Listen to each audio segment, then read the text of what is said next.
The day the weakest son broke a bundle no one else could lift, everything in the house changed. Elias Whitmore lived in a quiet countryside home with his 3 sons, Rowan, Silas, and the youngest, Theo. The brothers were known in the village, but not for anything admirable. Rowan and Silas, the older 2, were strong, loud, and often cruel. Theo, on the other hand, was small, quiet, and thoughtful. He preferred observing the world rather than dominating it. To Rowan and Silas, Theo's silence looked like weakness. They would mock him, shove him aside, and sometimes even hit him just to prove their strength. Theo never fought back. He would simply step away, his eyes filled not with fear but with something deeper. Understanding, perhaps. Or patience. Elias saw everything. At first, he thought the boys would grow out of it. Sibling rivalry, he told himself. But as days turned into months, the distance between the brothers only grew. The house, once full of laughter, now echoed with tension.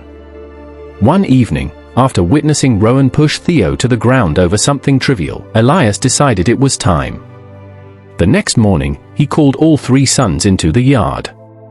"I have something to show you," he said, holding a bundle of thick wooden sticks tied tightly together with rope. Rowan smirked.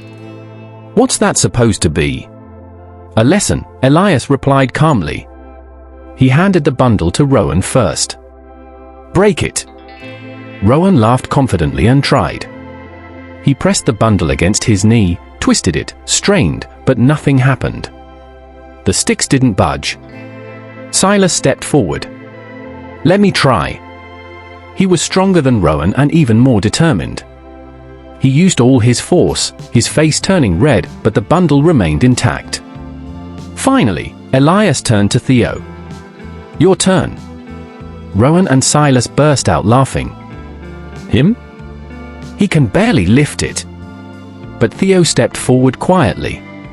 He didn't rush. He didn't try to prove anything. He simply took the bundle and examined it.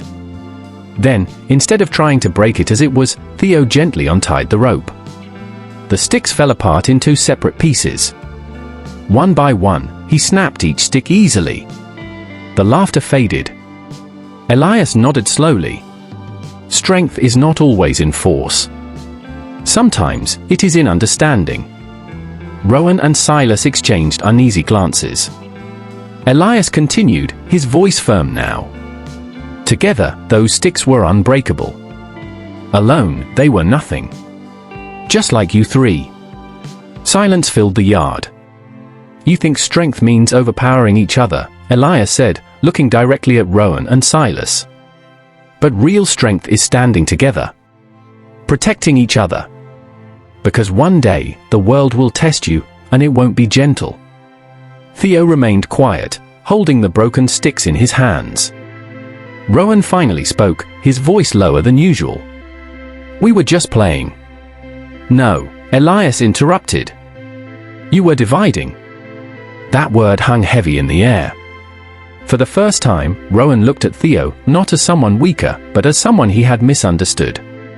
Silas shifted uncomfortably, avoiding eye contact. Days passed. Something had changed. The teasing stopped first. Then the pushing. Then, slowly, something unexpected replaced it: respect. One afternoon, when a group of boys from the village tried to pick on Theo, Rowan stepped in. "He's not alone," he said firmly. Silas stood beside him. Theo looked at his brothers, surprised, but this time, his eyes held something new. Not patience. Trust. The 3 of them walked home together that day, side by side, not as rivals, but as something stronger.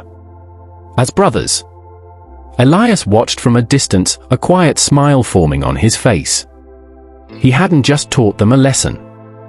He had given them something they would carry for life. And that night, for the first time in a long while, the house was filled with laughter again. Moral: true strength isn't in winning against each other, it's in standing together in union.